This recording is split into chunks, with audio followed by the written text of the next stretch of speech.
knowledge of implementing brings the knowledge of and of implementing the sustainable and resilient farming systems intensification, or the SRFSI project in the eastern state of West Bengal. Our third case study is about the innovative pedagogy of Uthan, a grassroots organization in the western state of Gujarat, which bundles sustainable agricultural technology with gender sensitivity and awareness around women's land right to empower women farmers. While fourth case study is about is located in the central Indian state of Maharashtra, where Swayam Shikshan Prayog, an NGO of international repute, talks about the experience of implementing the women-led climate resilient farming model among the landless and marginalized women farmers. We hope that these diverse experiences would help us distill lessons of good practices around implementing STIPs in a context appropriate manner.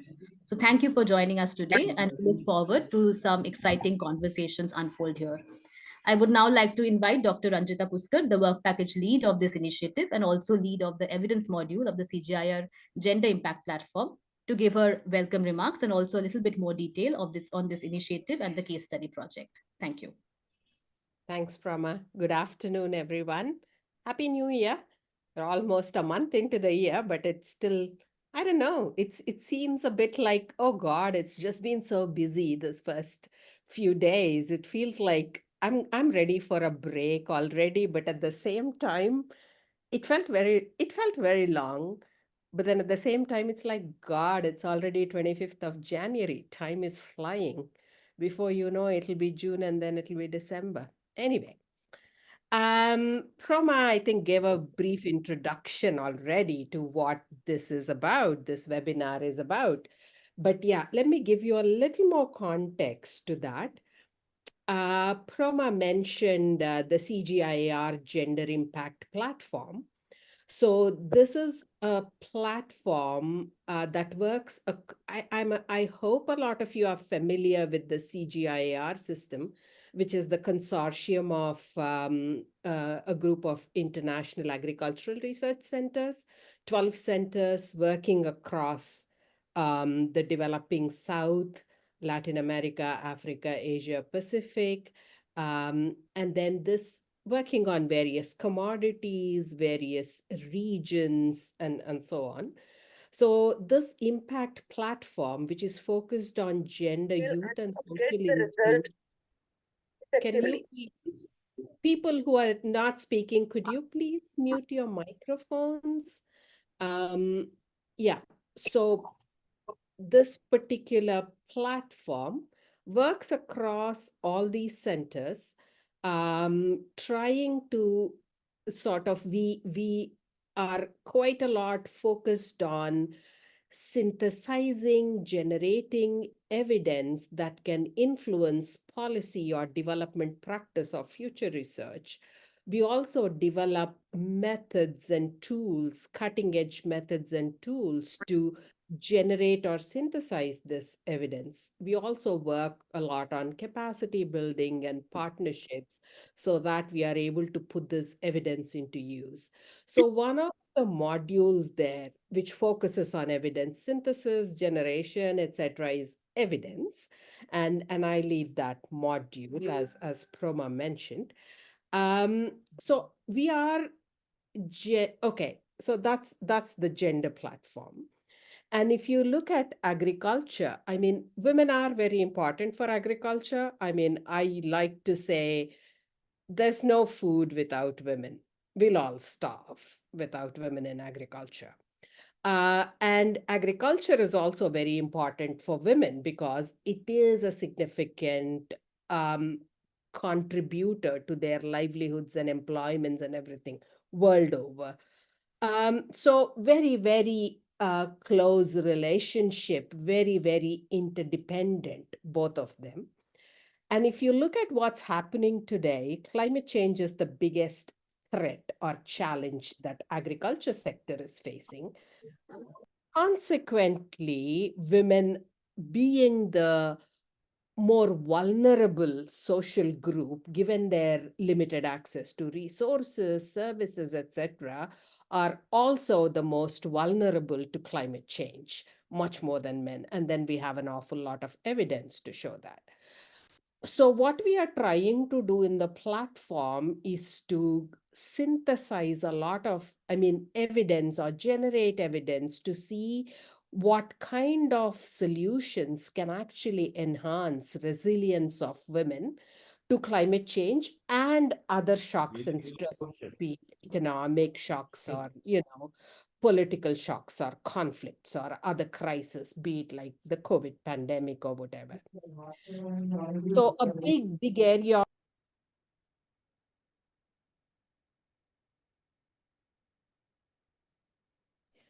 Somebody muted my microphone as well. So climate smart agriculture and gender, and we are synthesizing a lot of evidence to develop, come up with solutions that are context specific, etc.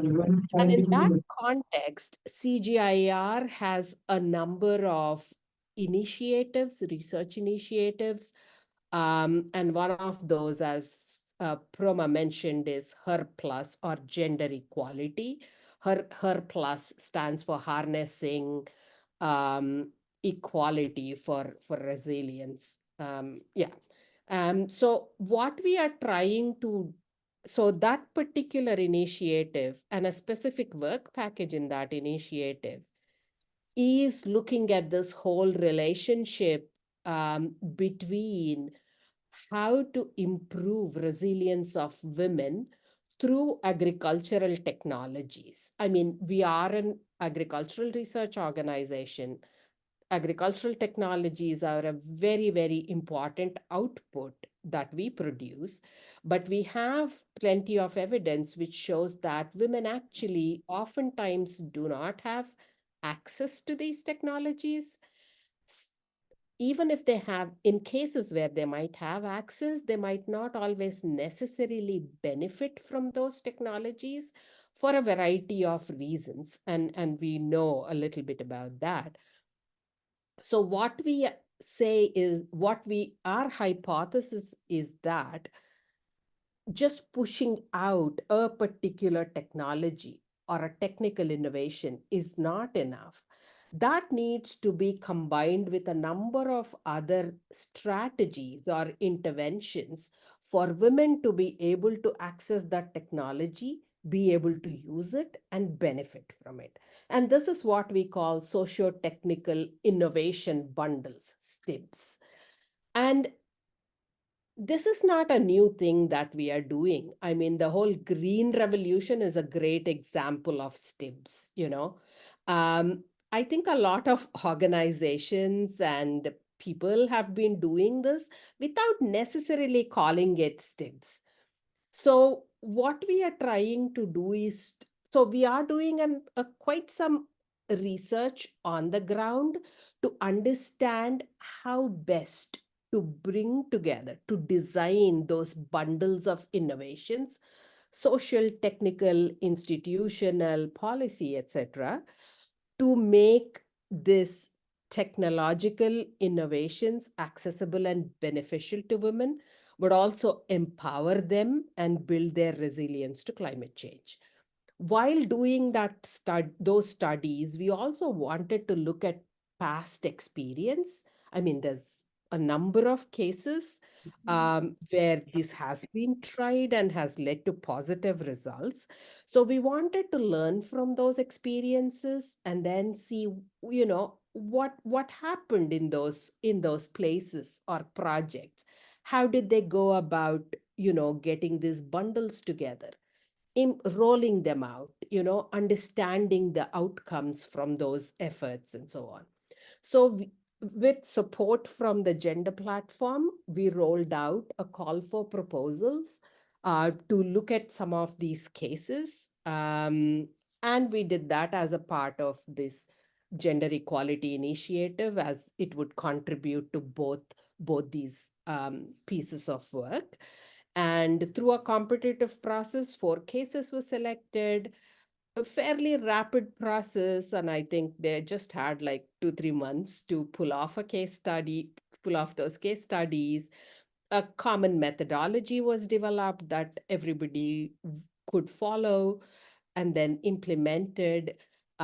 So here we are today to share the results of those 4 case studies and trying to learn, distill lessons, learning from across these 4 case studies, which are embedded in very different socioeconomic, institutional, political contexts, and then see what does all this mean? What are we taking away in terms of how to create or co-create these bundles that respond to the needs and preferences of women farmers? What does it take to roll these out, implement these bundles of intervention? What partnerships and processes are needed? And what kind of outcomes can we expect? Intended, unintended, positive, not so positive. So we'll now listen to the 4 case studies and a synthesis of those, and then we would love to get your feedback to see how we could take some of this work forward, or, improve some of the presentation of these results. Thank you very much. Thank you, Thanks, Ranjita. Ranjita. Thank you. Thank you, Ranjita. Thank you. Thank you, Prama, for framing the context of this webinar.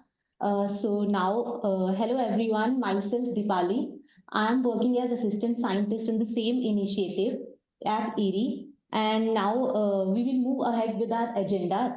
So just a quick reminder to our presenters that each presenter will have 10 minutes time for their presentation. So just keep an eye on the timeline, and a request to all others that please keep yourself mute while others are speaking. So going ahead, let's delve into these insightful case study presentations. So starting the series, firstly, we have with us Pallavi Sopti Rajpal, who will be representing ISST and Uthan. She is a co-lead in Uthan, that is a grassroots institute model around fostering women's agency. She has a robust experience that centers around the rights of women and marginalized communities. Also, her organizational development experience spans strengthening governance, culture, visibility, community-based action research, and influencing policy-level change. So over to you, Pallavi. Your screen is visible. You can go ahead with your presentation. Thank you. Thank you so much for this opportunity.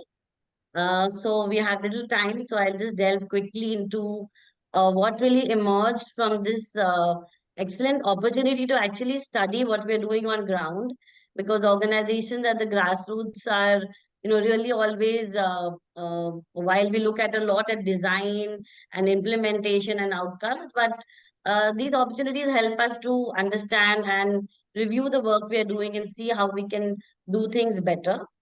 So, Institute of Social Studies Trust and Uthan collaborated to really bring this out together, and I'm presenting on both organizations' behalf here. The objective of this particular program, which Uthan is doing on ground in Gujarat, in coastal and tribal districts, is basically to empower small and marginal women farmers. And the idea is to see how women farmers can take leadership in securing food, in making communities and households food secure, facilitating land rights for women, and also access to various entitlements and schemes, and of course leading the movement on the transition towards sustainable agriculture. We are working, the project is looking at, is bringing together 5,000 women farmers, and in partnership with the grassroots women's federations, which have been incubated by Uthan since, several years. So that's the context, which is also important because Uthan has been working in this area since a long time on the various issues. There is a local women's federations in all the areas where this has been rolled out. And there is a presence of the women's groups who are members of the women's federations in the villages where we are working. So Uthan and ISST really set out to, in this very short period, to try and understand how we could really, bring out this STIBS analysis of what is happening on ground and what is coming out of it. So out of all our work in about 29 villages, we chose 2 villages were chosen from Bhavnagar district of Gujarat. which is located in the coastal region of Gujarat. So let us remember that there is a high salinity in this area. There is increasing industrialization, and the women who were really studied and their knowledge was sought were basically women who were small and marginal farmers, and primarily from other backward castes, the Koli community in this region, which is as per the local demography, and also one of Utthan's priority communities. FGDs, in-depth interviews, and KIIs were conducted. And the qualitative research was basically adopted the method of purposive sampling, and it was done in collaboration with the local team. A lot of secondary research was also adopted, and the whole thing, of course, was steeped in feminist women's economic empowerment framework, and how to look at intersectionality from various viewpoints. Sorry. So a quick snapshot of, this TIB analysis of what Utthan is really doing on ground is that this was built really based on all our past learning since many years, since Utthan has been on the ground since 1981. And for us, it was very clear, since we've been working in various areas of, working with the women's federations, whether it is addressing violence, looking at governance, or livelihood, or economic empowerment. Agency, we feel, is the critical lever, and it's extremely important, like we all are saying in today's webinar, to really ensure that we integrate that in whatever we are doing in terms of technical skill building, access to resources, using technology. Without that, really, the final outcomes are really quite limited. So in our social bundle and in our technical and the technology tools bundle, we took several aspects. So I'll start off with the social bundle, which really is the base was in the Women's Federation or the Women's Sangatans, which have been incubated by Uttan. And the members of the women's federations are primarily small and marginal farmers. And these the women who have been associated were selected from these various groups, and from amongst the women's federation leadership. And based on a certain set of criteria which we planned out, several Krishi Sakhis and paralegal workers were identified to really lead this model. So the idea being in this social model being that how we can build capacity of women farmers themselves, they take the leadership, and not it not be something that Uttan is directly, for example, training the women farmers. So the Krishi Sakhis are the lead farmers who have been trained in this TIBS approach. They have been identified, they are in fact identifying and training other women farmers, and they are also active members of the village development committee, which looks at the village overall. Paralegal workers are being trained in, and I mean, already are they are trained in, revenue rights and understanding of how land rights realization can really happen. So they look at awareness, legal literacy building at the level of the village, where intensive work is being done with the women farmers. And these rights realization support is then sought from the Women's Federation members, Women's Federation, which is running Swabhumi Kendras and justice committees to provide, the socio-legal support to women farmers. So basically, the paralegals play a bridge between the federation and the women farmers, and also between, with the ecosystem around us, because we collaborate with the KVKs, with the agriculture universities, and other stakeholders in the process of sustainable agriculture promotion. Another key aspect along with empowerment, which is, the entire angle of leadership building, strengthening, building solidarity amongst women, so that the women's platform then really gives them the support which they need to address various needs, is the peer-to-peer learning model, which has been the core really of how the Krishi Sakhis are translating and, taking the knowledge it moves from the Krishi Sakhi to the women farmers, and it very consciously combines the gender and empowerment perspective with technical knowledge. And this is what has really been helping to shift towards sustainable agriculture and alongside building identity of women farmers and their leadership. Moving on to the technical bundle, we identified 13 package of practices, which was done in collaboration and bringing together our past knowledge, Utthan's past knowledge, farmer knowledge, and very deep understanding of what the agriculture universities of Gujarat are putting together. So it is a combination of all of these. And the technical bundle really includes on-farm and off-farm training, which the Krishi Sakhis are receiving training from Utthan in the entire STIBS approach. And they are very critically, conducting technical training on farm and off farm by integrating a gender perspective, and women's role in agriculture perspective. Because we felt it really important that even if we are doing a technical training on, say, seed selection or whatever, but it is important to really integrate this entire perspective of women's role, women's knowledge in farming, so that this bundling can be much stronger. Along with that, exposure visits to various best practices being followed by agriculture universities or other organizations have been also very useful and be part of this bundle.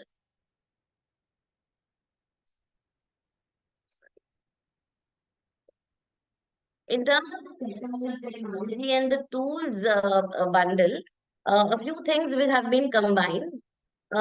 We have really used various tools. Of course, peer-to-peer and face-to-face interaction is one of the core of the programs.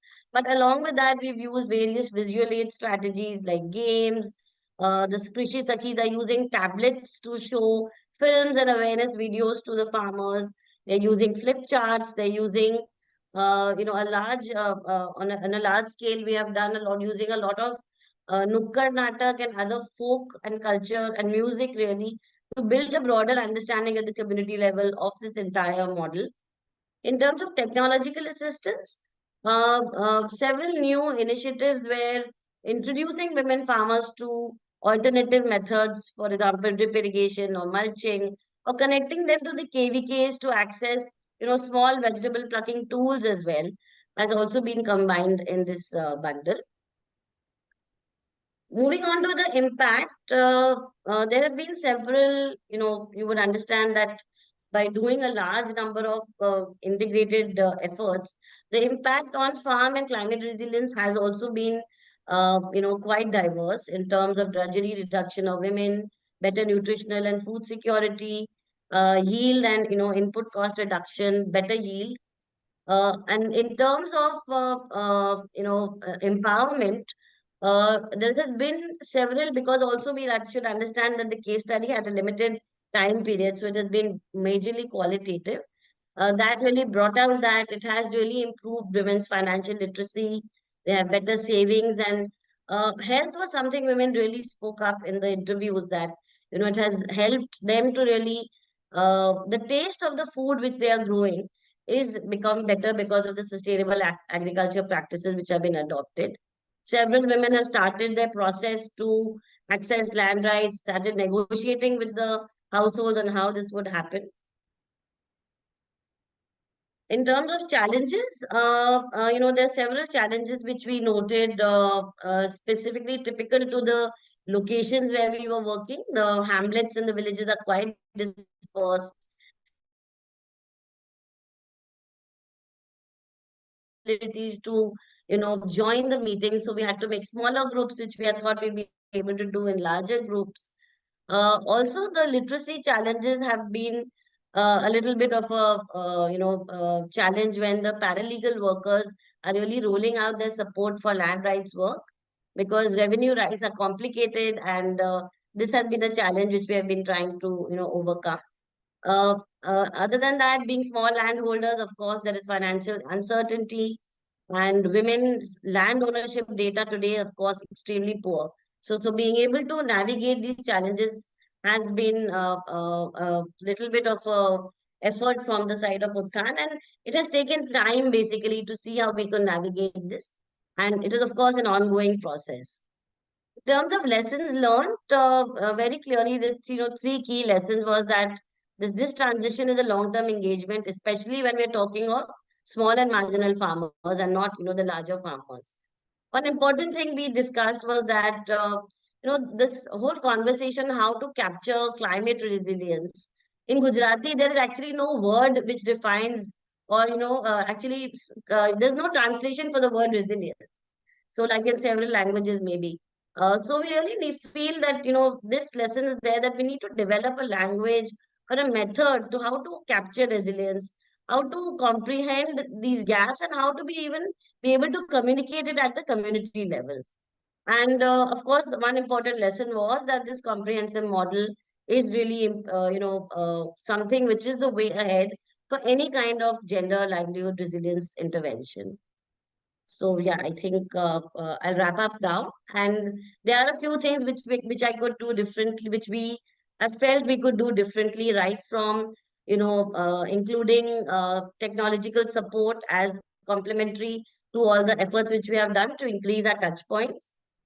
We'd probably link better with the National Mission on Sustainable Agriculture. And like I said, that we feel it would be very beneficial. It would have been beneficial if we had, already worked on some kind of a simple tool to capture resilience and how we could really map it in our work. Of course, the leadership and capacity building work needs to be stepped up to a great deal, because as we all know, building women's agency it's an intensive and a long task. So yeah, all in all, I think these are the few learnings which we have. Thank you so much, and we can move on to the next one, please. Yeah, thank you for Pallavi. Thank you for the great presentation. And to our audience, if you have some questions or some points to be discussed, please drop them in the chat box and we'll take them up in the Q&A round. Also, we have a short announcement. So, whom would you like to take up? Yes, hi everyone. We are very much excited to this turnover. So we just want to capture this moment. Can you please put up a camera for a few seconds? I'll capture the pictures and then we'll continue with our sessions. Thanks. Yeah, thank you so much. Let me wait a little while. Okay. One. I have 3 screens, so give me a few more minutes. 2.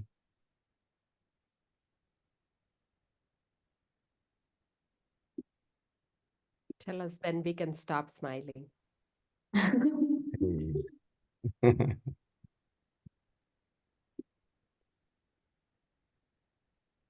Yes, now we can stop smiling and we continue our session.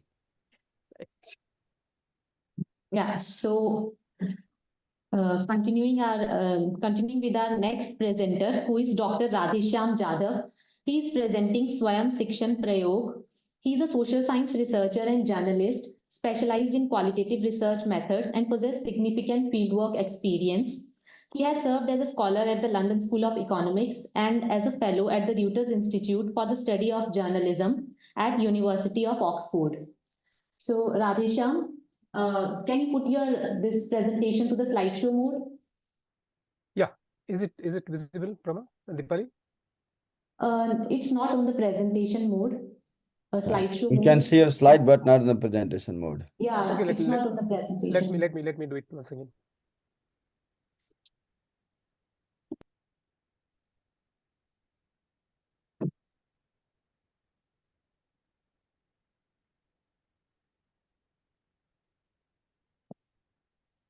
Also, Radheshyam, just a reminder that please stick to the time.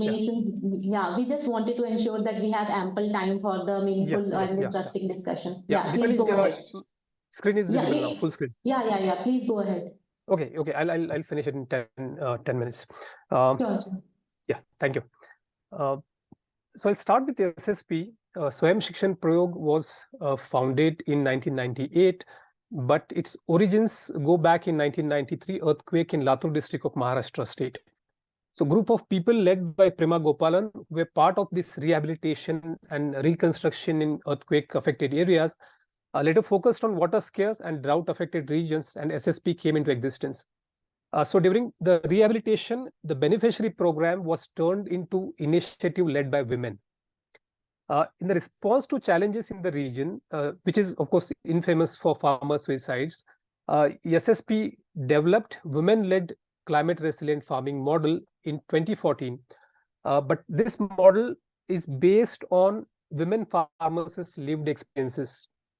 So this case study focuses on understanding how this model has contributed to resilience and empowerment process among marginalized women farmers.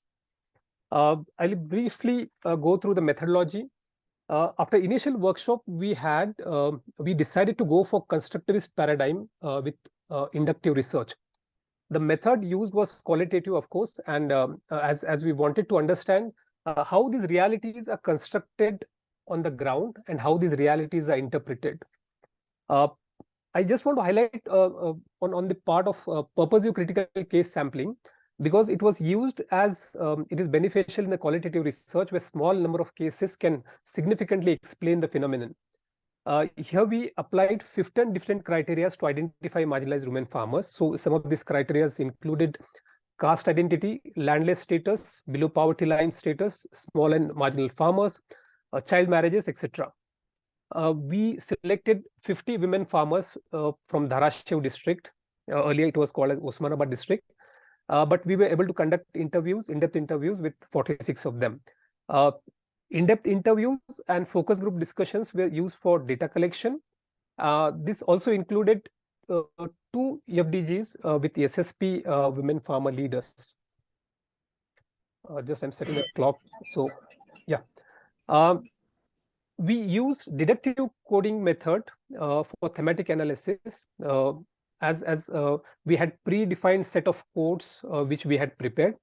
But when we started analyzing themes, the code structure was refined as inductive codes emerged during the analysis. So this is about the methodology. I'll move on to steps. So when it comes to technology intervention, the mixed crop technology, which we also call 1 acre model, is at the center of WCRF. So almost all available water conservation technologies were used, including micro irrigation, along with appropriate technologies like solar water pumps, considering the gaps in power supply in the region. So biofertilizers and biopesticides technique has been evolved. Again, this based on women farmers' experience. And of course, biopesticides are essentially obtained from plants and animals. I'll just move on to this 1 acre model because, as I said, it's at the center of the entire experiment. This 1 acre model in Kharif and Rabi helped to fight starvation and provide adequate nutrition, and also helped women to fight mental and physical side effects. This model also helped women to gain cultivation rights and sustain economically. That I'll discuss in details in the later slide. So when we are talking about technical bundles, training and informal training sessions given by women farmer leaders at village levels plays important role. And of course, this besides regular official training by the SSP. So these women leaders at the grassroots level, they bring women to WCRF and also continue, help them to continue with this 1 acre model. It was difficult for many women to attend training sessions in the beginning, as families were unwilling to allow them to step out their houses. Village level women farm leaders again played a key role here to form communities of women in villages and engage families in dialogue. Also, the use of local dialect played a major role in all these training sessions, workshops, and of course, field visits. When it comes to the process of socialization here in this particular region of Marathwada region we are discussing, the process of socialization highlights or insists that women are not recognized as farmers, but just as helpers or workers in their own farmland. Majority of the land titles in the region are dominantly in the name of men in the family. So following SSP's training, when women farmers wanted to cultivate, they were told by the family members that they should cultivate in the space left only after men cultivate their cash crops. So women started cultivating at backyards of their households. In many cases, women in the village came together to facilitate cultivation. Market access remains a major challenge, especially when we consider the APMC market structure. And SSP had to intervene into policies. And one of the major policies was a formation of farmer producer companies. So while intervening in the market ecosystem, these farmer producer companies, SSP is trying to establish end-to-end value chain. Most importantly, women farmers who are part of WCRF also participate in Gram Sabhas to gain their rights claim schemes by the government. SSP has also established partnerships with the government at various levels to ensure that women are not left out of the policy framing and implementation. So this applies from the state, central government to district and taluka blocks and KVKs as well. While discussing resilience, I would like to highlight that social and family hindrances are the major concern. Women have developed a strong resilience to fight these discriminative gender norms. That's what feedback we got in during our in-depth interviews. So specific questions were asked about farmer suicides, and women farmers said that suicide is not the answer to agrarian crisis. I think this is because the resilience they have built in agroecological zone. Crop diversification has helped a lot to cater to the needs of the families, and also agri-allied businesses have given them confidence to sustain in the case of crop failures in drought or unseasonal rains, which have become norms these days. Self-help groups and funds created by SSP has led to economic resilience, and one of the major factor here is that these women now don't have to depend on private money lenders for credit. It also saves them from further exploitation. In the empowerment process, the WCRF model and the steps involved in the model have strengthened the process of empowerment. I'm insisting that I'm talking about the process of empowerment. So assertive women farmers have been fighting these oppressive structures, and of course these structures are ideological structures, institutional, interpersonal, and most importantly internalized structures of oppression. These women have gained leadership role in families and farms, and they are fighting their own battles, and they have gained control over their resources. So they are, as I said, leaders in their households and in their families.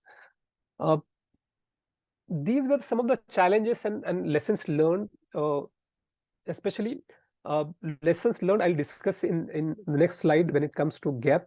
But engaging men in the entire process is something which we realize is important. And of course, economic diversification. When we are talking about holistic approach, as I said, engaging men in the process is vital. Also, we felt that quantitative data would help to get more clear picture when it comes to economic resilience or cost-effective farming. Ethnographic study would have given the first-hand experience of how user interact with technology and other interventions in natural environment, and that would have been a great input. And also ethnographic study would have provided greater insights. So considering socio-cultural web and the norms, critical analysis of intersectionality is essential to understand the process of empowerment and resilience building. So if we have to conduct this study again, probably these are the gaps which we would like to address. So Deepali, exactly, it's 8 minutes, 8-9 minutes, that's all. Thank you. Yeah, thank you, Radhisham. Thank you so much for keeping it to the time. Yeah. So moving on to our next speaker, who is Mr. Tapan Chaudhary. He is Senior Advisor in SSCOP, Satish Satmile Club, Opathagar. He has rich experience of 30 years in the CSR and development sector. His key areas of work involve agriculture, environment, and sustainable livelihoods. Please, those who are not presenting, please keep yourself mute. Yeah, hi, good evening, good afternoon to all of you. Would just like to first thank CGIAR platform as well as IRRI team. Really, you put in a lot of effort in really putting across this study in a very short time. And it was a very, very important study for Shatmal Satish Lobo Patagar, which is located in Coach Bihar, North Bengal. The project which we took on was something called as a sustainable. Just a minute, Tapan, can you please put the presentation on slideshow mode? I've done so. Showing here. Can you just try it once again? You may have to unshare and share it again. Okay, let me just do that once again.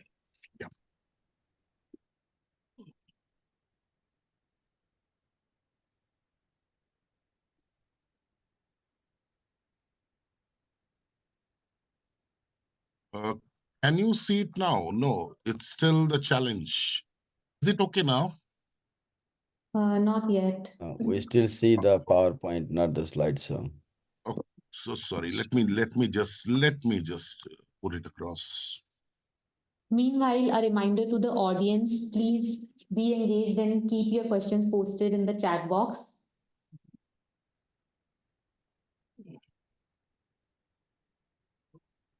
Okay. I don't know why I'm going for the full screen. It's Presentation? Yep. Now, is it fine? I can see it full screen over here, but hello? Are you able It's to okay, Tapan. Yeah, it's okay, Tapan. We will share it from our end. Okay, Kritika, thanks can so you please much. share the screen?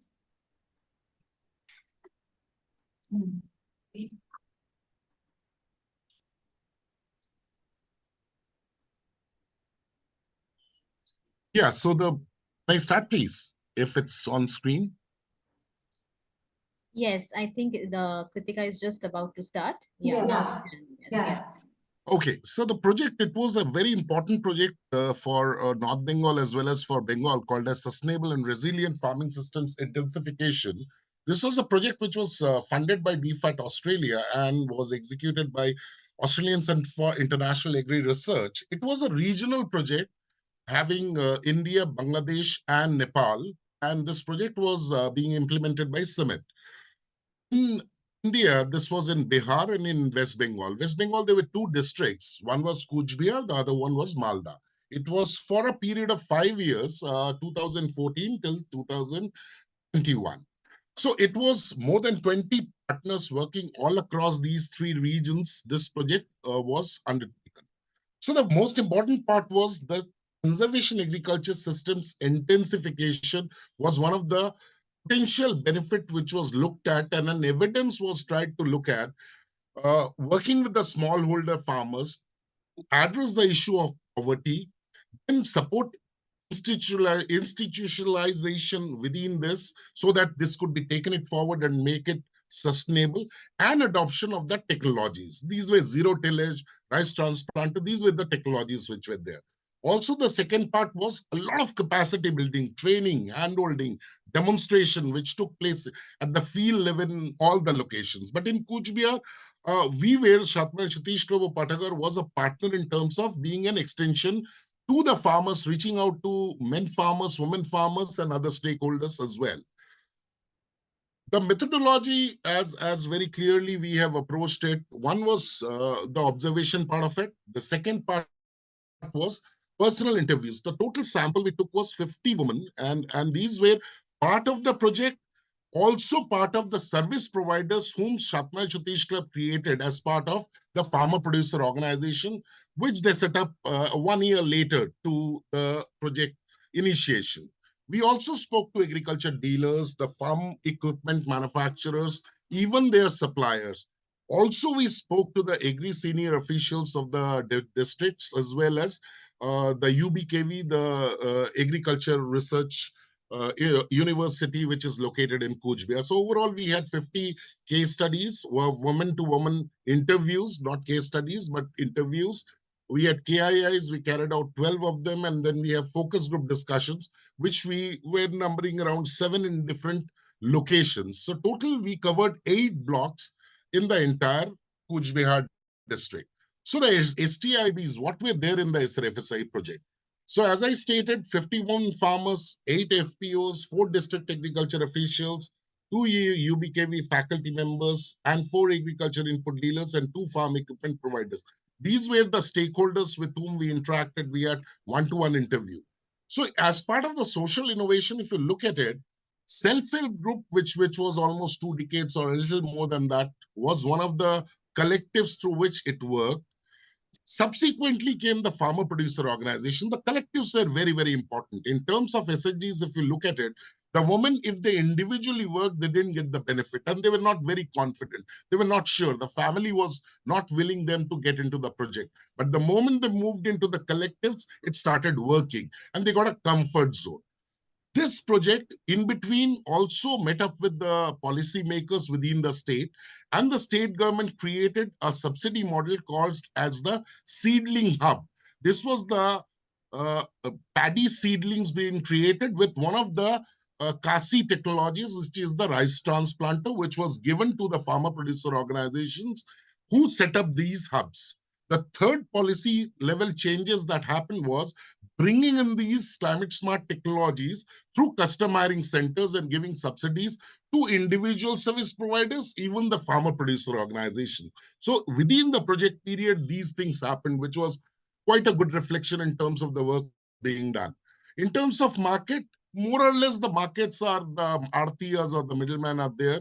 They come and pick up the stuff, or they go to the local market. That's how they sell it. The FPOs also have started facilitating the market for the women farmers as well.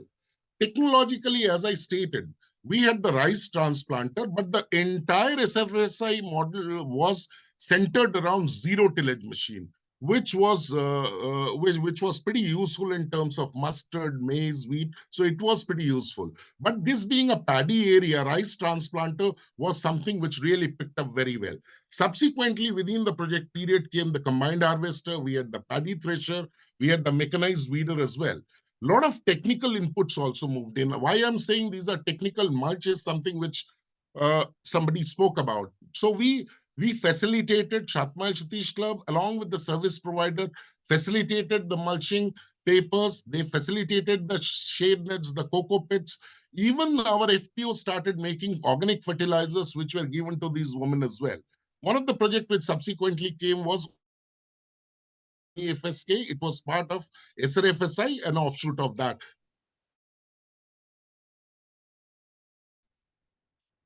What was the impact?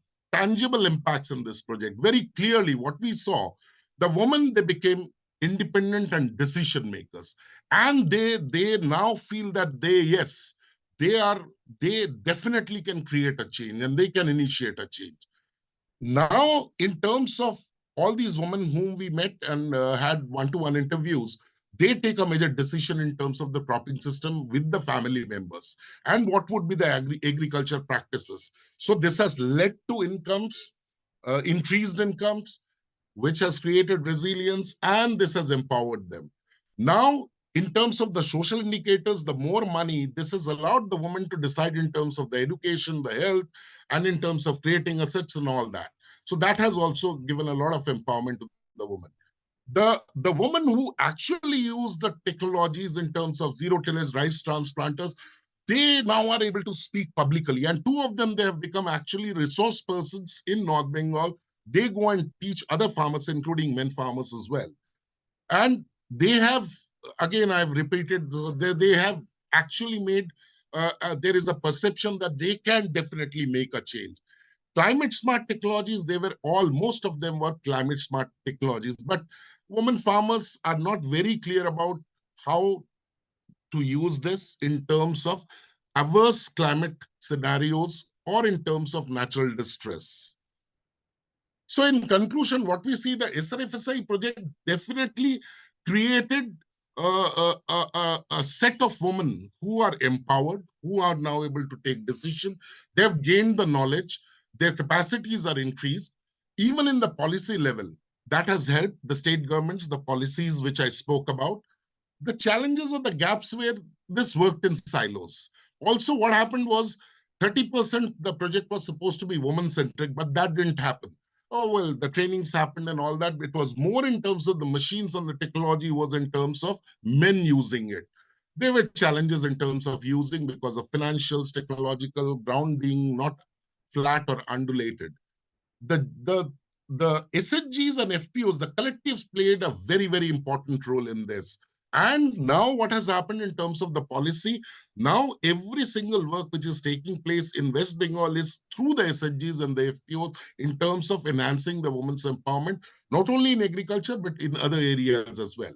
Secondly, they were, as I stated, if we could have combined the technical, the technological, and the social together and put more focus in this project, the results could have been much better.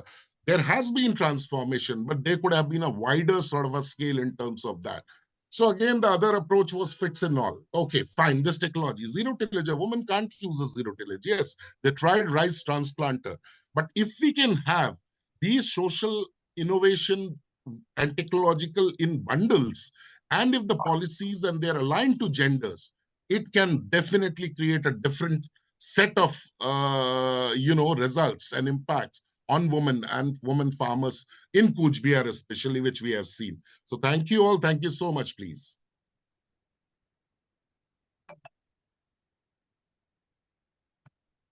Thank you so much, Tapan, for this presentation and keeping up to the time. Now, without further delay, moving on to the next speaker, who is Garima Joshi from Grameen Foundation. She is Program Manager at Grameen Foundation. She is a DART Scholarship recipient with a postgraduate degree in Agricultural Economics from the University of Hohenheim, Germany. She has over 7 years of experience in agricultural warehousing, smallholder development, and promoting women's civilization. Over to you, Garima.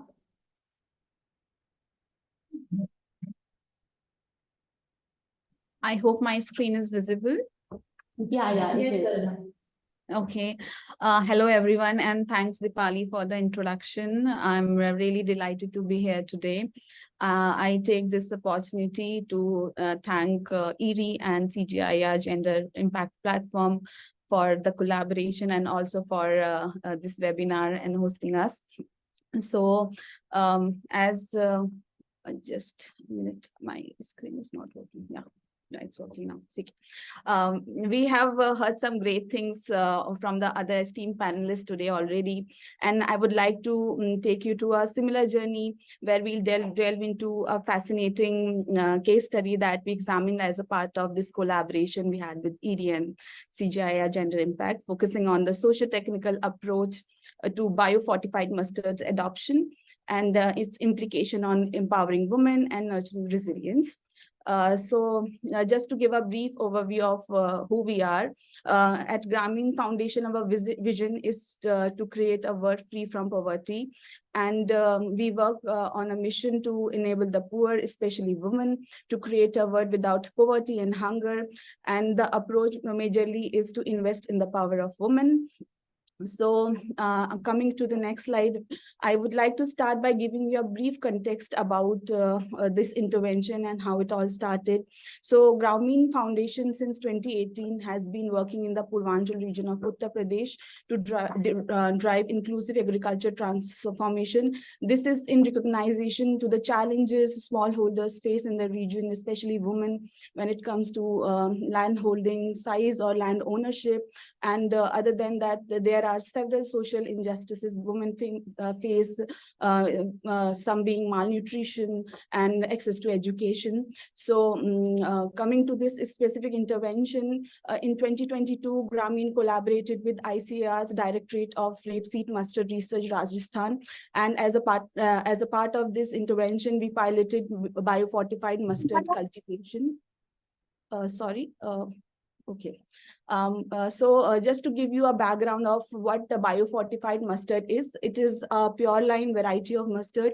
It was developed by ICAR Indian Agriculture Research Institute, and it has a very good nutritional impact, as it has significantly lesser uric acid content and is providing better yield than other conventional mustard varieties.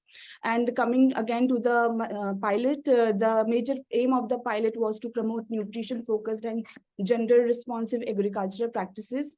As a part of intervention, 200 farmer households from 6 farmer producer organizations, which was spread across 4 districts, being Azamgarh, Basti, Mirzapur, and Chandauli, participated in the initial intervention. So now coming to the methodology and participants profile that was utilized for developing this case study.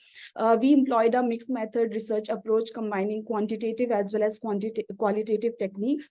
Out of the 200 farmers I talked about in the previous slide, we took a sample of 55 women, and we utilized a survey tool to interview these women, which was a quantitative method. And obviously, parallelly, we utilized qualitative techniques such as focus group discussion with the groups of women, as well as we also conducted 2 key informant interviews with the board of directors. And parallelly, it was a comprehensive desk review where we reviewed the existing literature as well as intervention secondary data that was provided by the program team. And now on the right side of the screen, you will see a brief profile of the participants. So as I said, we included women in the sample, which was equivalent to 55 women. So the average age was 41 years, with the most of them being married, and the education level mostly varied for these women who were participants. And next, talking about the average land holding of these women, they owned the household owned 4.2 bighas of land. And as pointed by the speakers also in previously, land ownership was again an issue in this area also, with only 9% cases reporting that they own some of the land in amongst their households. So just a second, my screen. Okay, it's free. Okay, perfect. So coming to the next slide, where we had this opportunity to evaluate the intervention from the lens of STIB, socio-technical innovation bundling.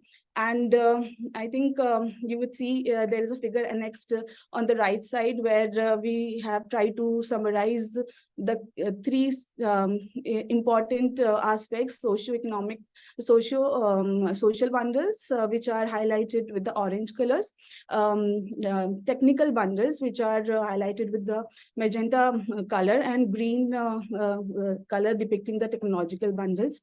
So just to talk briefly about these, BFM, as I said, was the key technology here, which was coupled with provision of free seeds. This was another initiative to, kind of facilitate adoption of the technology, since sometimes financial burdens among smallholder farmers is a constraint and limits them from adopting any new technology, be it as small as a variety.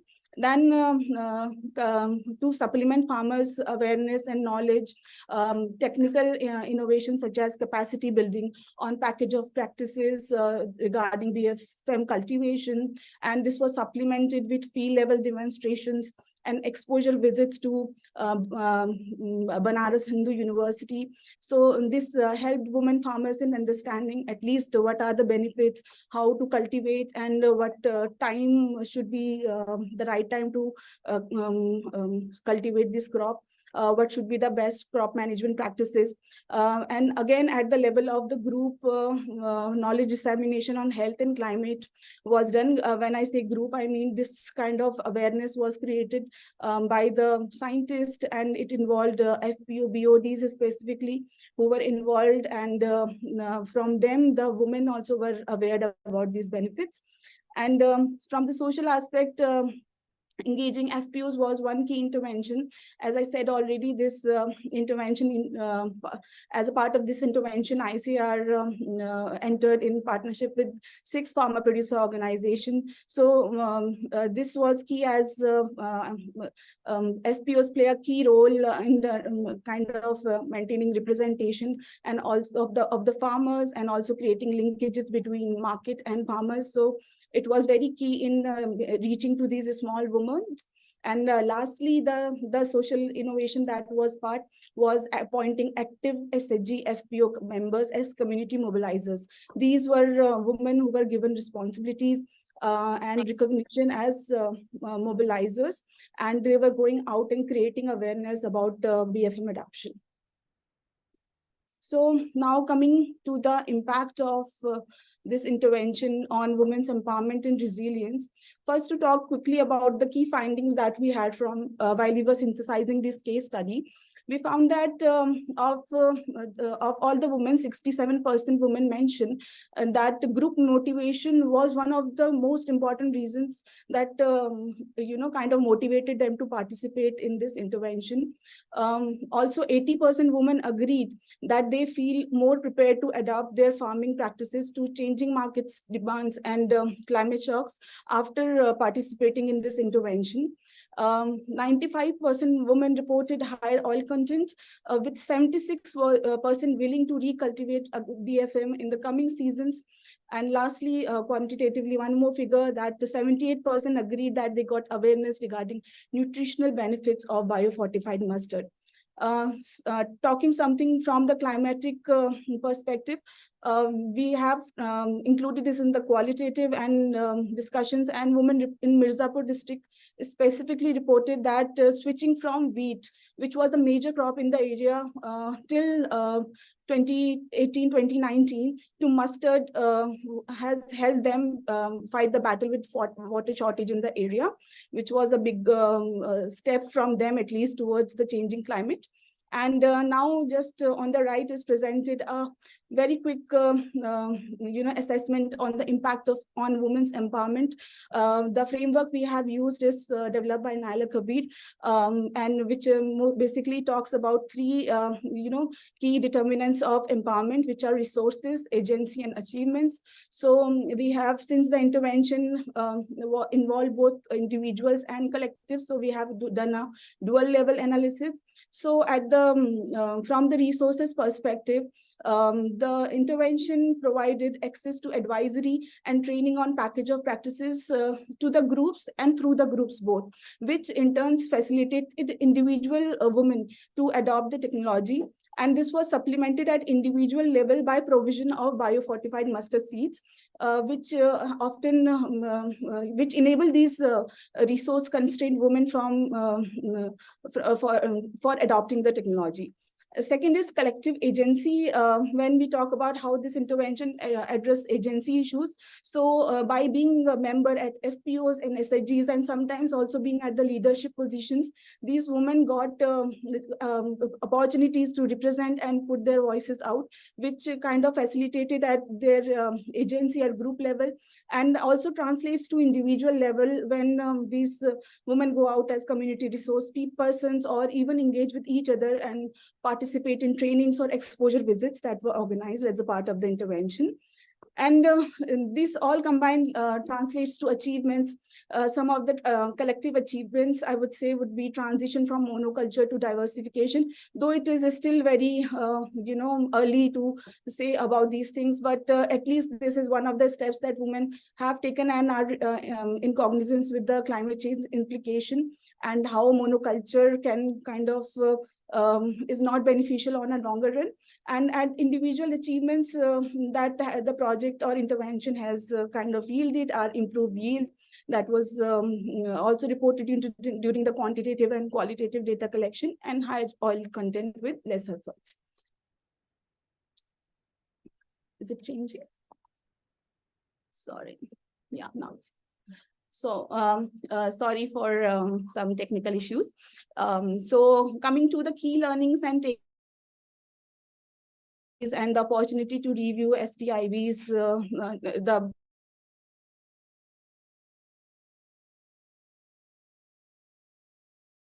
innovation promoted adoption of BFM, social innovation like SHG and group membership, when kind of cross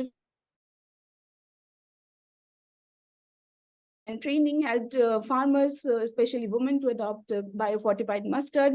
And second, realizing that engaging with diverse stakeholders such as research institutions, donor institutions, implementation organization, farmer collectives, and farmers ultimately drives innovation from lab to land. And also we realized that it's apart from combination of social technical innovation and engagement of stakeholders, tangible benefits are also of utmost important for farmers to facilitate adoption. So in this case, higher oil content encouraged adoption among women farmers.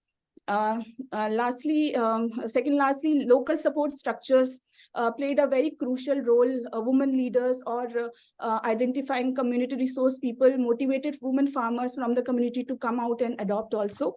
And then comes the role of FPOs and groups and stakeholders in building trust and rapport, which is very much critical, we identify, for technology to be socially acceptable.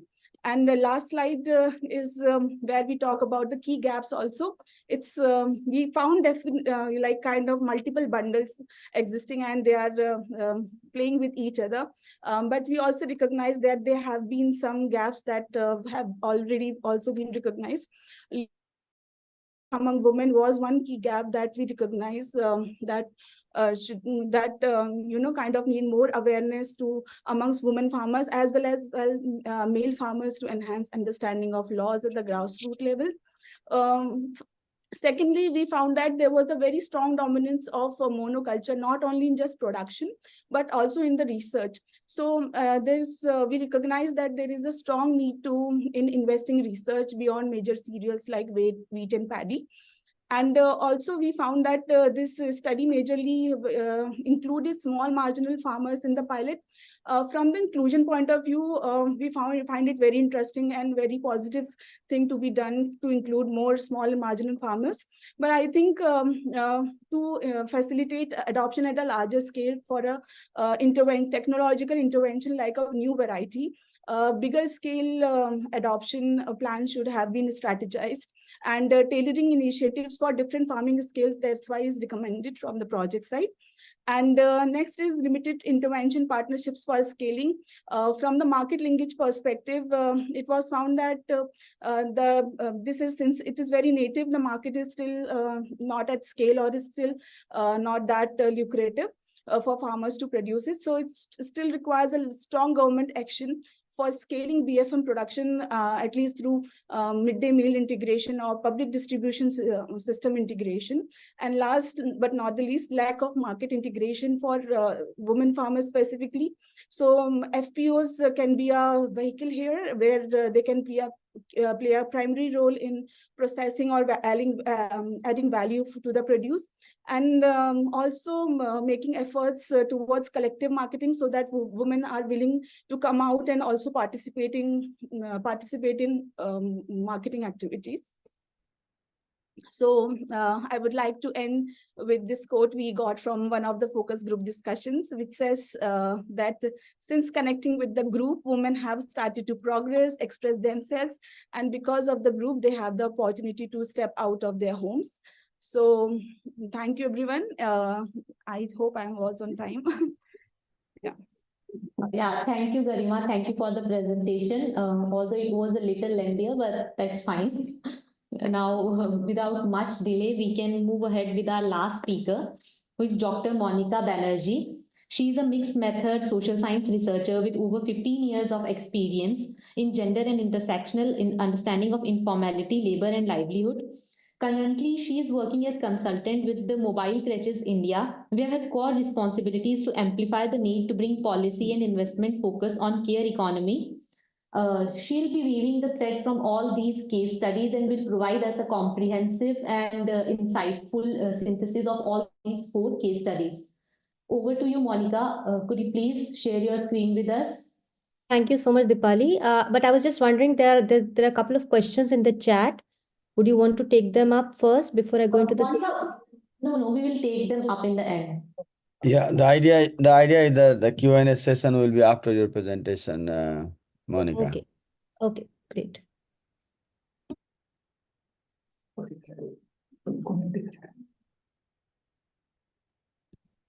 Questions?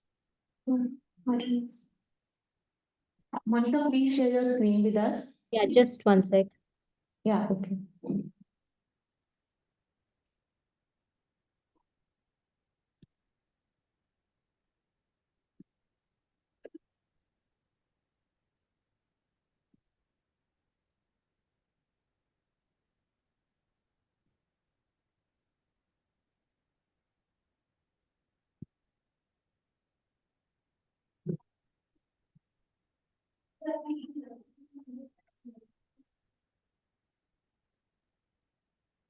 Monica, if you are having any trouble, do let me know. I can share the presentation.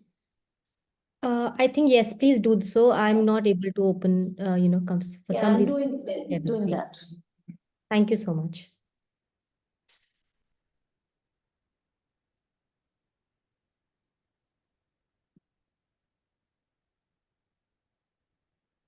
Yes, Monica, please go ahead. Good afternoon, everyone. It's almost evening, but good afternoon, everyone. I'm Monica Banerjee, and I had the opportunity to synthesize all these 4 case studies. And I thank IRRI and the CGIAR platform for this very interesting opportunity. And also to all the 4 organizations for, supporting me throughout this period, getting on calls whenever I asked to get on and give me tidbits of information wherever I was lacking. So thank you, everybody, for the support in synthesizing this report. Okay, I'm not going to get into the details of all the organizations, as all the 4 presentations have already happened, and you already have a good understanding of what the 4 organizations case study looked like. Quite a diverse information in terms of geographical as well as the kind of work that they all have put in. And what is interesting, however, is that as I go ahead, and probably already you may have already realized it, that a lot of innovations that they have brought together, there's a certain pattern to it, and they're not very different, even though they have come up with different technological innovations. They are working in different contextual areas. There is a certain kind of uh, uh, pattern that has emerged from all the 4 case studies. Just to say what I, in terms of my conversations also with IRRI, and when I read all the 4 case studies, what emerged for me is to basically understand what is really this bundling of steps. When we talk about social, technological, and technical, what is it really, and how are these different organizations really doing that? And also, since the literature tells us that this is not something new, then what is really been happening at the local ground level when we talk about different kind of innovations in terms of social, technological, and technical? Also, in terms of impact, when we talk about, specifically when we talk about women farmers, what is it that we are looking at? What kind of impact or transformative change has the bundling really been able to brought in, is what I intended to do when I was trying to synthesize all the 4 case studies. Move ahead, Kritika. Okay, so in terms of methodology, as I already said, that a lot of literature on STIP was looked at to understand what really STIP means and in what way it has been helping, and to gather an understanding about STIPs in the context of women farmers and in the context of the whole agri-food system. Apart from that, because all the 4 case studies had to be synthesized, I tried to get a lot of understanding in terms of the proposal or the case that the 4 organizations are trying to put together. That meant looking at the inception reports, the initial proposals, the methodology reports, as well as the organizational websites to a large extent, and any other publication that was available. I also had individual meetings with all the organizations, one lengthy, in-depth interviews. But other than that, I've also contacted the organization now and then to get more information wherever I felt that there is a gap. And of course, there were meetings organized by IRRI. The methodology workshop was extremely useful as as a preliminary discussion platform. But apart from that, there were other meetings also that were organized by IRRI, and also constant engagement with IRRI members to get an understanding of where the what is really emerging in terms of each of the case. Yeah, next. Okay, so as I said in the beginning of my presentation, that there is a certain kind of pattern that has emerged in all the 4 cases. So when we say social, one, I would like to say that even though all the 4 case studies as presented today have very consciously tried to look at what is social and what is technological and what is technical in each of their presentations, my conversations with them, and as well as my reading of an analysis of each of the case studies, my feeling has been that all of these have been put in place, of course, but it has not been a very conscious bundling from the beginning. Rather, it has been more ad hoc to a large extent. However, having said that, there is an organic connect in all case. The technological was not kept in mind, or when a technical was thought of, it was thought of with keeping in mind the technological innovation that was being proposed. So there was a organic interconnect, but at the same point of time, maybe not a conscious within the whole STEP approach. So in terms of social, what I found was that while the community level, which means more in terms of bringing women together, the women farmers together, which all the 4 case studies have said that collectivization was a very important aspect. Bringing women together was a very important aspect, and peer-to-peer learning was a very important aspect. So, and building a certain kind of engaging the community to become the support system in terms of having these women together, that was a very important aspect. We also saw that there were 2 different kind of innovations which also may come under the social, which is more policy related as well as market related emerged. When I say policy, it is more in terms of linking with the government, the state. And the state, when I say state, but the local state, or the state which is understood as state at the ground level. So depending on the need of the women, so in the case of Utthan, we see that the paralegal workers actually having a desk in the revenue office has been an extremely, I think, empowering thing for majority of the women who have come together for this have been talked about for this within this case. Other than that, also market linkages, which probably has not been so clearly visible in in the case of Utthan as well as in GFI, but definitely has been an extremely important aspect in both SSCOP and SSP's innovations. But coming back to the community level innovations, we find that collectivization, as I said, was an important aspect. And in case of SSP and Utthan, we see that formation of women's groups has been the first step that they is that also working with the families. In SSP's case, it has come out very clearly that there has been huge hindrance from the family members, from the husbands, and to at least let the woman the sustainable, do sustainable farming practices in small piece of land has been a huge challenge to at least get that permission from the household level. And in a way, collectivization has been an important aspect in that. In terms of GFI and SSCOP, we find that they have made use of already existing SHGs and the FPOs who are linked to these SHGs, which has also been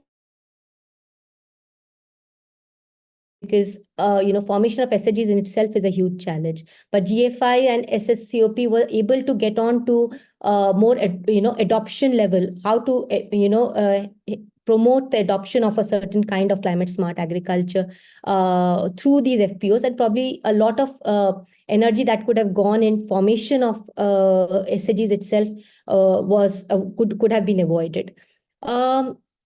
Peer and again in both SSP and Uthan, what is interesting is the emerging leader, the leader at the level of who would be then seen as a role model to take things forward, or to give information, to also be the link between the organization as women farmers, has been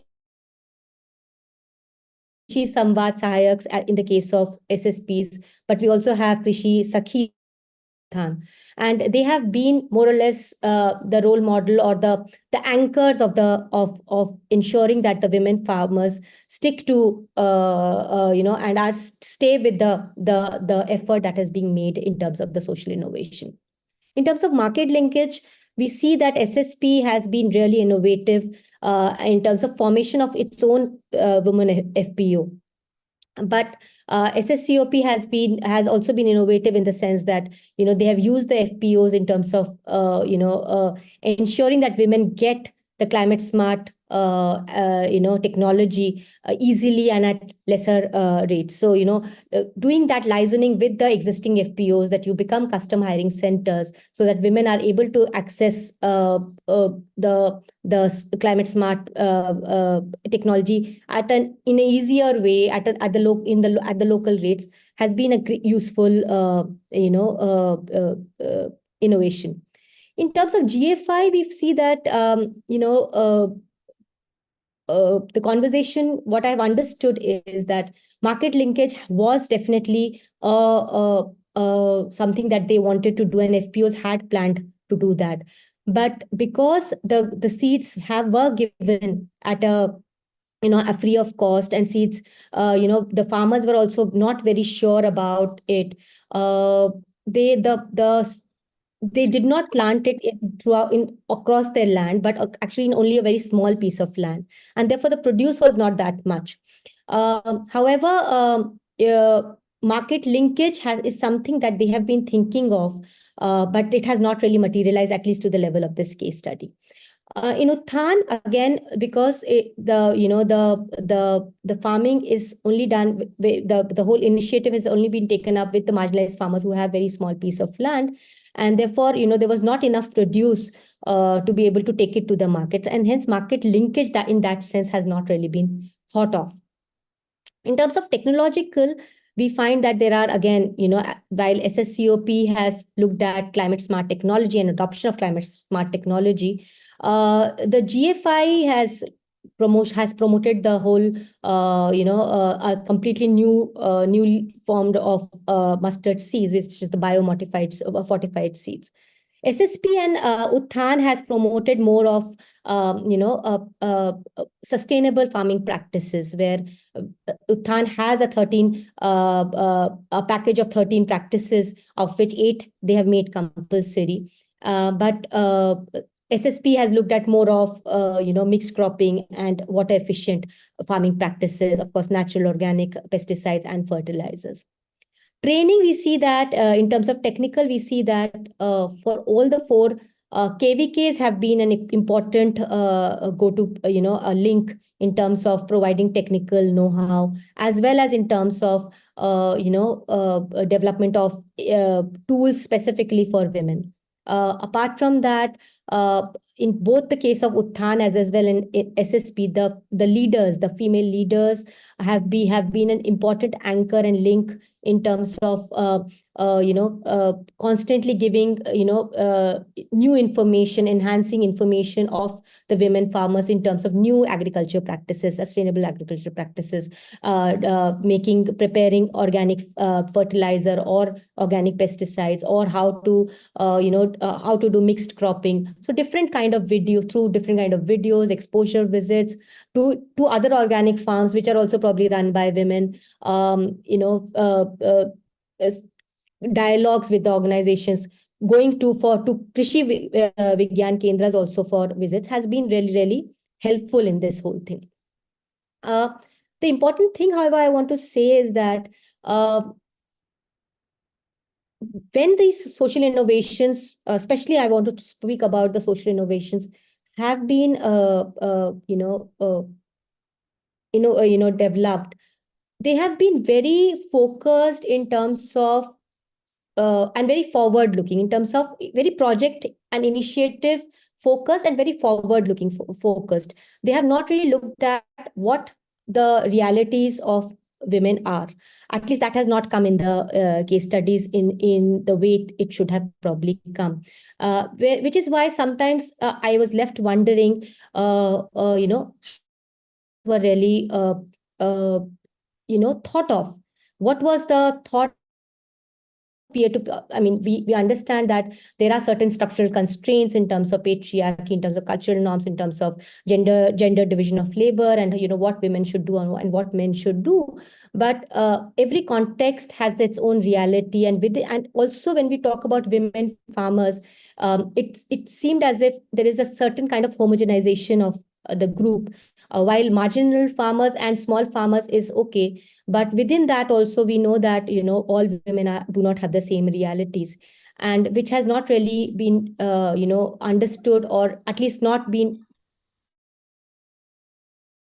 in the in the case study. So I could not get much understanding of specifically in terms of social innovations as to what really was thought of when it came to developing these social innovations.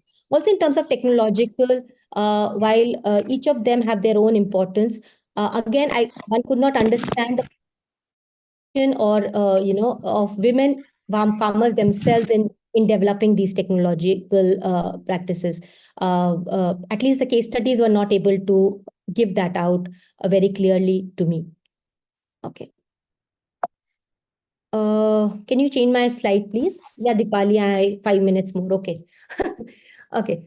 Okay. So in terms of women's empowerment, we see that most definitely, as it has also come from all the 4 case studies, knowledge, there's definitely a huge enhancement in terms of knowledge. Women are have better understanding of new farming practices, especially sustainable farming practices of there is also at the household level is an understanding that this is better food for our family, this is better, so more nutritional intake is happening. So that kind of at the household level also, and we also see that within the household, now that women have so much of information and knowledge, there is also a certain kind of I would say social upliftment of women within the family increase. Women are able to negotiate better with varied stakeholders, and also in terms of decisions within home. So now the decisions are not only in terms of what to cook, but also probably also about what what to do with the land, or what should we sow this time, those kind of decisions. There is definitely a certain kind of challenge that has happened, and I think that has been because of the collectivization, which each of the case studies have pointed out. So the sense of sisterhood, that each one is back, behind my back, is has been an important aspect. And one question that I asked all the organization is whether the language has changed in terms of now, do women identify themselves as farmers? Because we all know that women have been doing farming work for years and years and years, but when it comes to a farmer, we don't know what is a woman farmer. We always associate the word farmer with the man. However,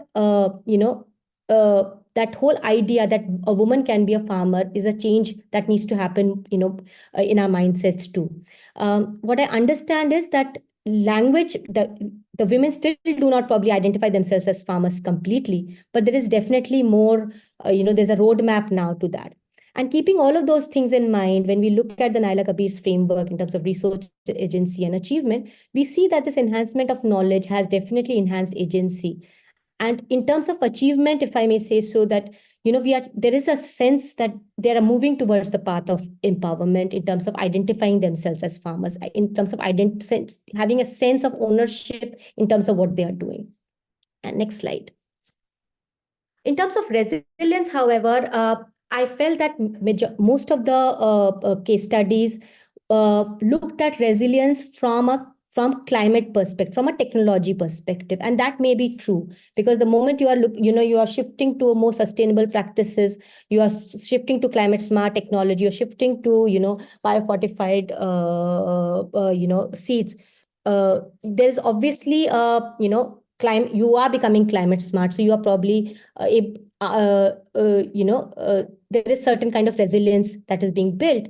But whether that resilience is also felt by the women themselves is not something that I could gather. And I feel that they could, one of the main reasons could be that, all of these four initiatives have been done at a very small scale. So, it's done at a very small scale, the produce is also small. And therefore, until unless there is some kind of economic resilience that we can see, women find themselves difficult to kind of, talk about it. It could also be that there's not been much conscious documentation of, what is resilience, and maybe more understanding of, when women are on the path of, their agency has enhanced, they have better language in terms of defining who they are. What does resilience really means in terms of, now that they have a better understanding of sustainable practices, climate change, and all of those things? What is resilience really to them? So maybe, more evidence needs to be collected in terms of that. Okay. And also, I think that, and again, that is something that I've gathered from that the majority of the climate smart practices that have been talked about here have been, initiated from a top-down approach. Women have not really been part of actual decision making as to, what should be done. And also, wherever the focus is not directly on women, for example, GFI, which is the intervention was more at the household level, or in terms of SSCOP, where again the intervention was at household level, and women were definitely a part of the group. Somewhere they have gone missing.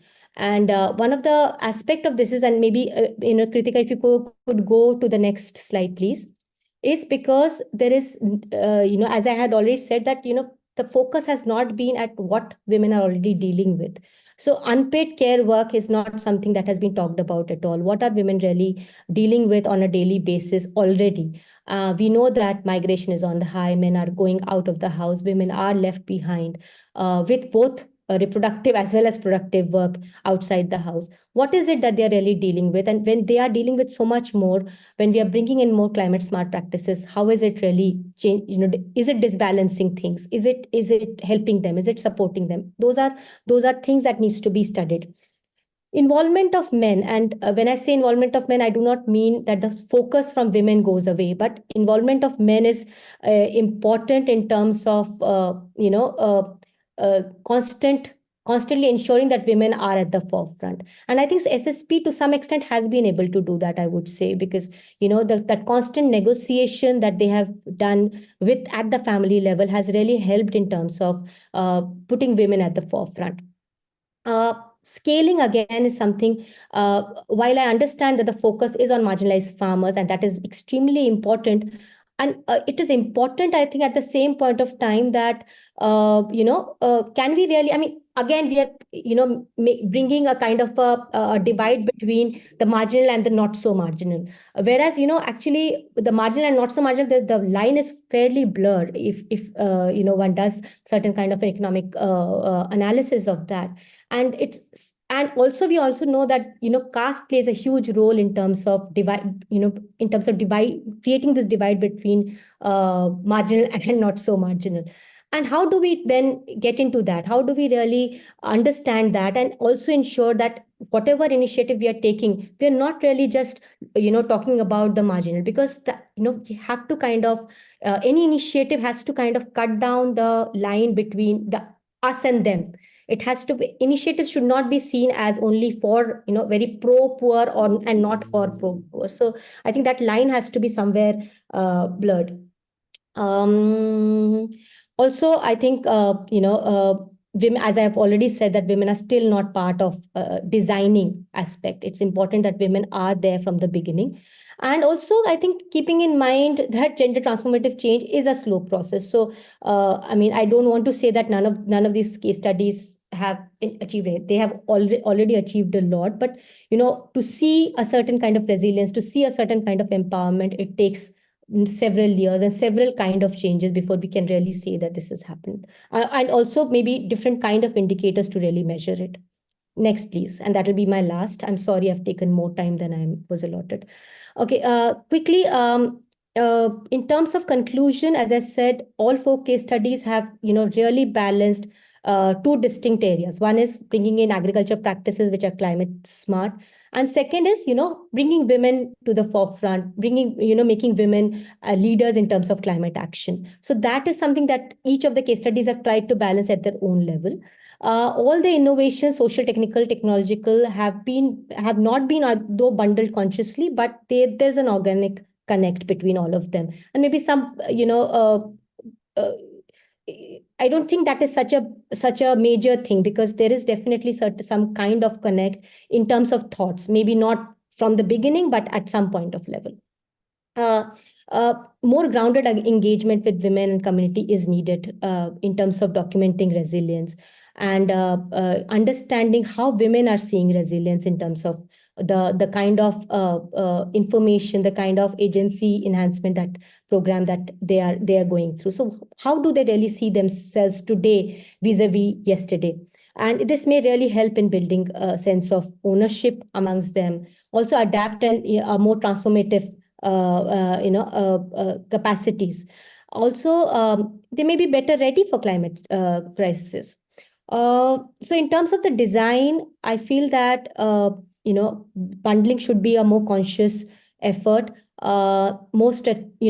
Strategically involvement of men, strategically understanding what women really need in terms of innovations, what kind of social innovations can be designed which takes into consideration women's current needs and situations that they're dealing with. And where I would like to make a point about violence, I mean, how do we really deal with an issue like violence, and which includes domestic violence also?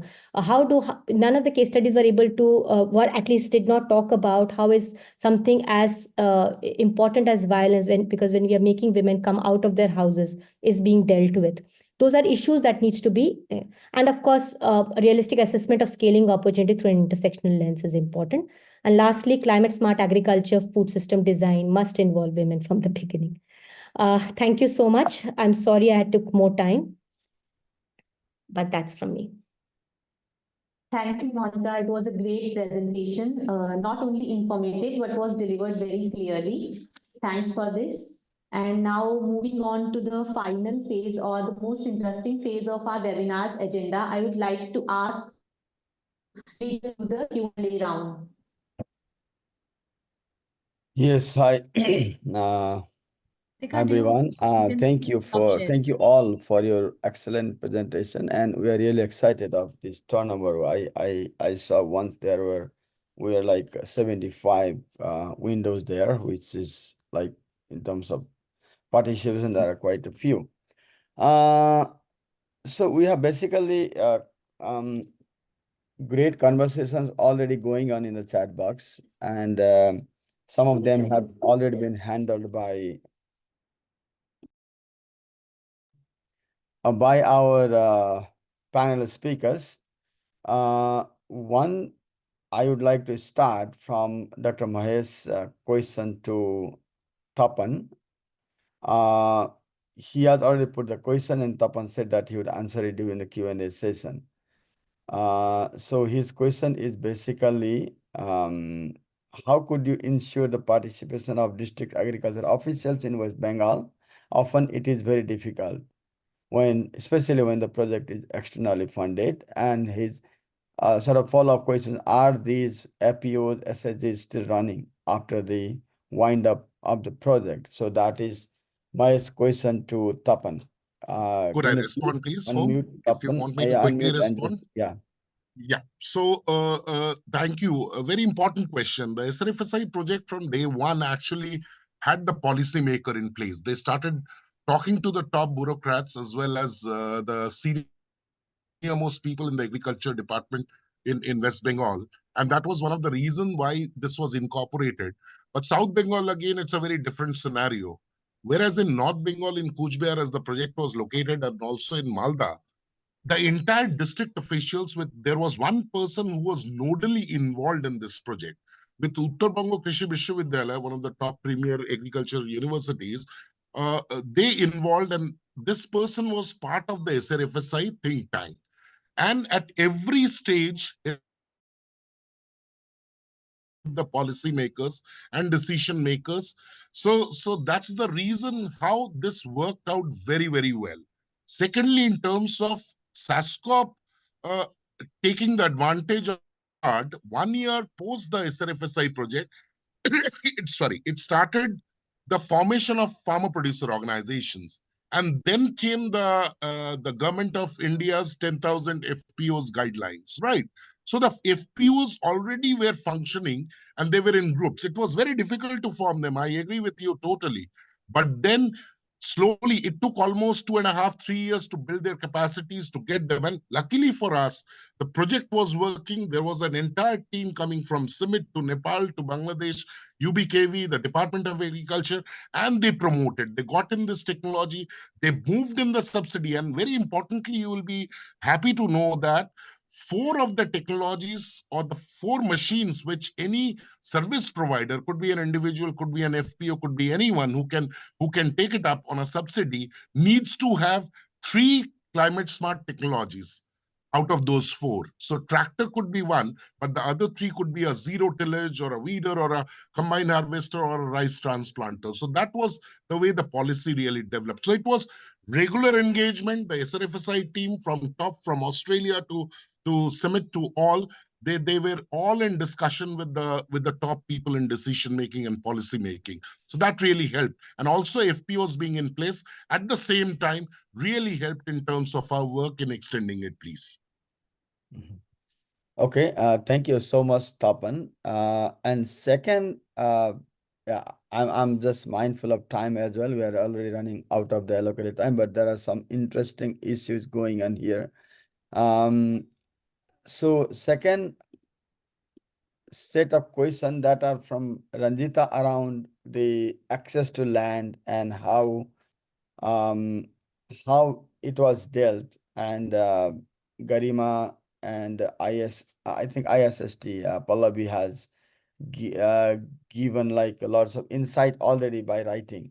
Do you have anything else to Yes, I'll just mention 2 of the women farmers whom we interviewed, they had leased lands and they were working. These were private lands, what they Okay. leased, Oh, and they yes. worked on that, please. Okay.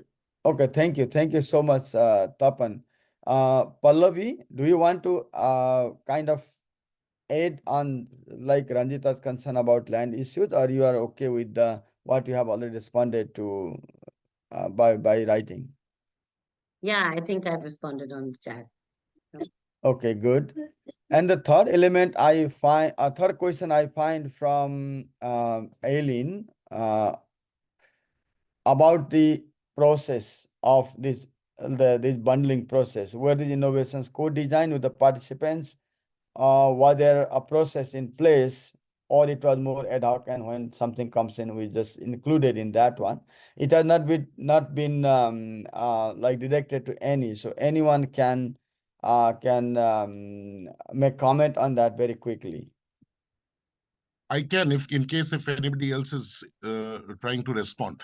These were not, there was a process followed in SRFSI project was in terms of going across to the field, engaging with the stakeholders, including women farmers.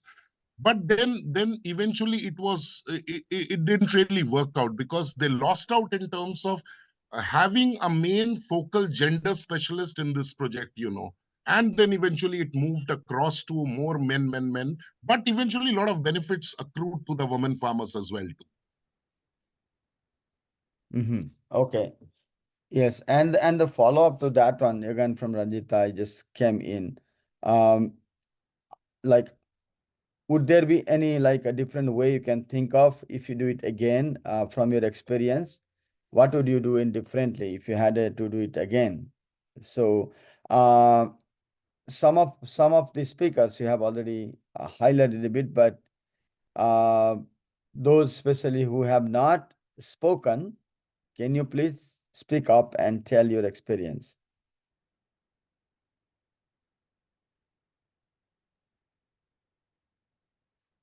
I can come in home if nobody is speaking. So, I can tell you, because now with SASCOF working on climate smart project subsequently to SRFSI, this is an alternate wetting and drying of paddy fields. A large number of women farmers are involved in that process.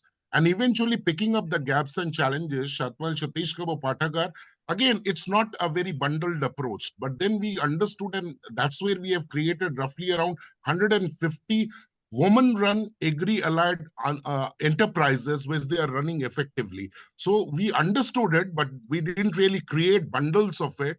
But then it took on, and subsequently through the SRFSI project, we have taken it forward, please.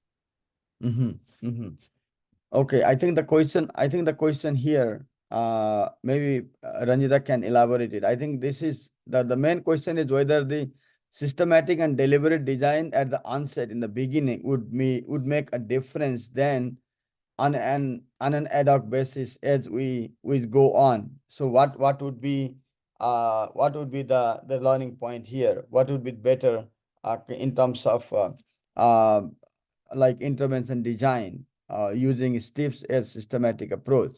So I see Pallavi's hands up, please. Yeah, so my response to that is that, while it is great to have a great design right from the start, I think it would be like for all of us, like most people like they're sharing, and even for us, that this has built over time. And for example, if we say today that, okay, we have this whole, a varied range of experiences, if we just design something really great, the question is also important that is it possible to just roll out everything all together? So I think so that, at one level, there must be clarity as much as possible on the various aspects which can be included. In fact, there's so many more which could be done, in this bundling approach, which as we all know that, there are always limitations on being able to encompass everything. But also rolling out in a certain phased manner is important. Even taking an example of technology, if we are working with primarily depending on the literacy level, depending on, for example, your the kind of mobile phone availability, or the networks in the area, or the technology entrenchment in the area, one would need to go a little slowly on that as well, because ultimately it is these women, and it is with that one woman farmer we want to do 500 things. So we would really need to see how that would span out for the, the woman farmer, I feel. Yeah, thank you. Yeah, okay. Thank you so much, Pallavi. And here I see Maya's comment on that being and Steve's implementing partner. I think Maya, would you want to just give your thought very briefly on your experience on systematically implementing Steve's? How do you see it? Partly, I have already responded to the chat response. And then more we are interacting with the women groups in West Bengal, the poultry farmers. We got to learn about what to bundle. So that situation. So from the start, it would be very difficult. More interaction is needed.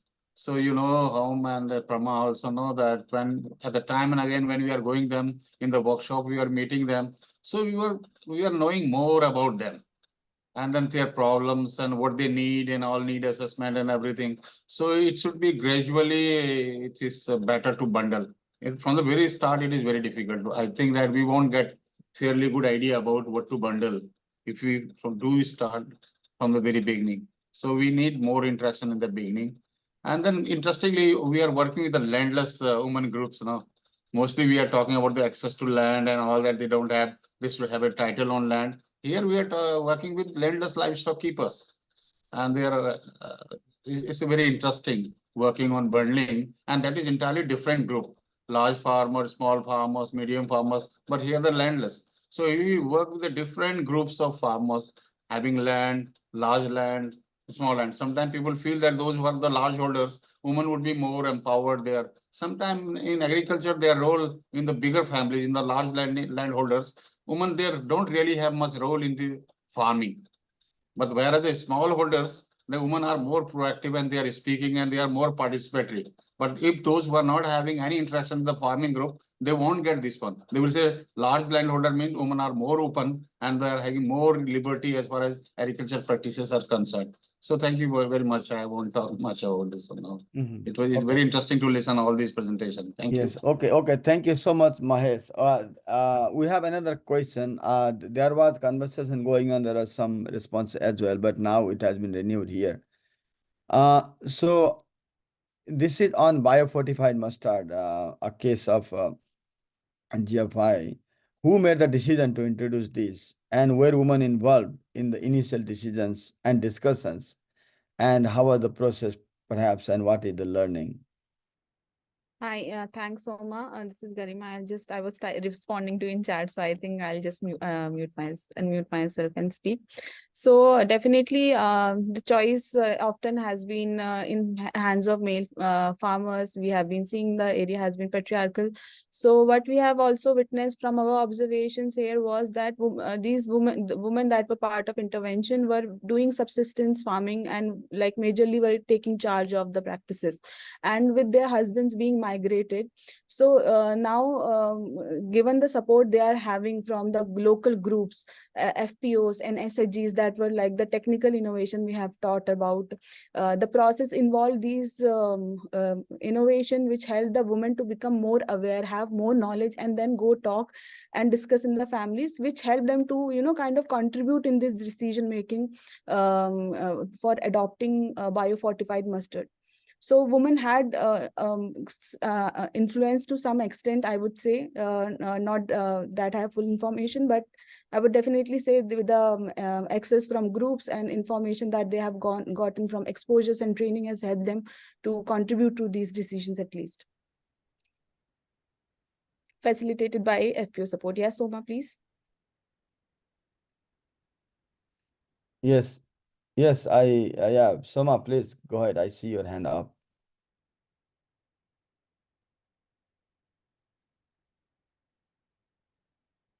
Mhm. Okay. Soma, you're mute. If you're trying to speak, we can't hear you.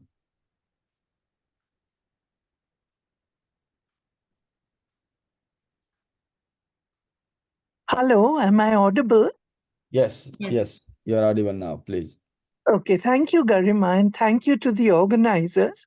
My question really related to whether the discussions and the decision making was at all informed by the discourse that's ongoing on the biofortification of foods, because that's an important element to sharing information about a new technology.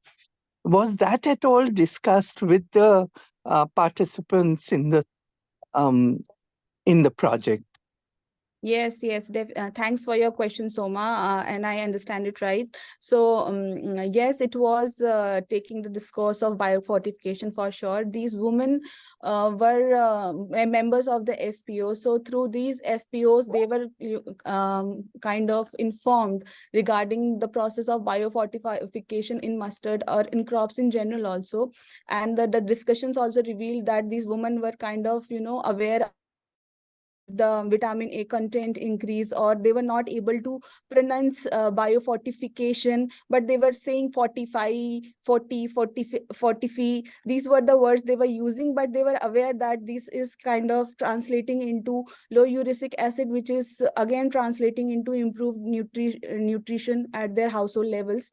So this facilitation of information and knowledge exchange was done by FPOs, who again partnered with the different stakeholders, research institutions, and Krishi Vigyan Kendras, that are research institutes locally. So that kind of process flowed at the stakeholders level to create kind of awareness amongst women to facilitate these decisions. I hope I answered your question. Partially, but we can have that discussion later. Thank you. Yeah, I can drop my email ID. Yeah. Also, I wanted to congratulate Monica for an excellent summary. If we could have a recording of this posted, I think the discussion is very useful. Thank you so much, Soma. Thanks you. That's very encouraging. Yes, we have this session recorded. Thank you so much. Yes. So we don't have much time left, but if anyone wants to pose any questions, I hope we have covered almost all the questions that were raised in the chat box around land, around the process of bundling and things like that. I see Archana's hand up. Please, yeah, raise your question or comment. Yeah, thanks. I think it's a wonderful webinar and an excellent synthesis shared by the yeah. So I think my question I have already just shared in the chat box. It's regarding like in Pradhan we are working with women farmers specifically with FPOs and also working along with their cultivation rights and introducing new technologies. But what we have realized that unless definitely a land title is a big barrier, and also like the customary practices that also is a big barrier in terms of which restricts their agency and expressing their agency in the agriculture work. But at the same time, what we have realized is that unless there is one of the enabling or hindering factor specifically in agriculture and allied activities is the support or lack of support of the spouse. Because so intra-family equality is very important. That's what without which I would say without factoring in our intervention packages, in our intervention bundles, it's very difficult, or rather than I would say it's specifically to sustain these changes in the institutional architecture or in the societal changes process. So it's very, I think, so what is your experience? Specifically, I would like to address my question with Grameen Foundation. They have worked, so how they see that identifying one technology is one thing, but to make these changes to sustain there and to stay with the women just agency enhancement approach, or even the enhancing collective agency through FPCs or group farming, that is one thing, or stakeholder engagement is one thing, but without addressing this intra household inequality in livelihood or in and also there is a redistribution of care work, it is not going to sustain. So yeah, and many, I think there are people have shared about that. So this is my question and also insight. Yeah. Thank you, Archana. So this is the last question, and if Garima can just respond very quickly in that one, as it is referred to you.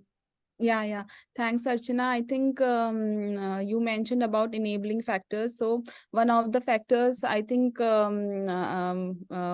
be the dialogues that have been created with the community. You work at Pradhan. I know you worked a lot with engaging men and women and mobilizing them. So same work we are doing at Grameen also. We are doing a lot of community dialogues, engaging with the community through maybe jingles or songs across different interventions that we are doing. So kind of creating awareness amongst men and women regarding resource ownership and social injustice, and trying to address it through these dialogues. So one of the steps that we are taking is this. Another is we are also like the part of the broader project it is part of.